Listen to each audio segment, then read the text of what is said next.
পূর্ব ইন্দোনেশিয়ার একটি আগ্নেয়গিরি থেকে সোমবার ভয়াবহ অগ্ন্যুৎপাত হয়েছে, যার ফলে আকাশে 18 কিলোমিটার উঁচু ছাইয়ের স্তম্ভ তৈরি হয়েছে বলে জানিয়েছে কর্তৃপক্ষ।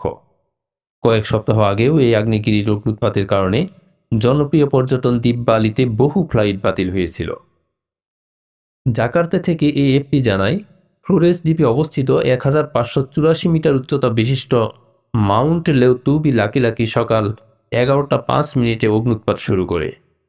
সংস্থাটির বিবৃতিতে বলা হয়, লেউতুবি লাকি লাকি আগ্নেয়গিরিতে অগ্ন্যুৎপাত হয়েছে এবং ছাইয়ের স্তম্ভ প্রায় 18 কিলোমিটার উচ্চতায় উঠেছে।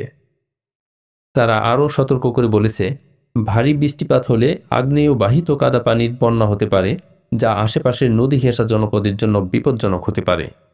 তাৎক্ষণিকভাবে কোনো ক্ষয়ক্ষতি বা প্রাণহানির খবর পাওয়া যায়নি। ভূতাত্ত্বিক সংস্থার প্রধান মোহাম্মদ ওয়াফিদ বলেন, আগ্নেয়গিরির সক্রিয়তার মাত্রা খুবই উচ্চ, যা বিস্ফোরণধর্মী অগ্ন্যুৎপাত ও টানা কম্পনের মাধ্যমে চিহ্নিত হচ্ছে। তিনি বাসিন্দাদের অন্তত 6 কিলোমিটার দূরে থাকতে এবং ছাই থেকে রক্ষায় মুখে মাস্ক পরার আহ্বান জানান।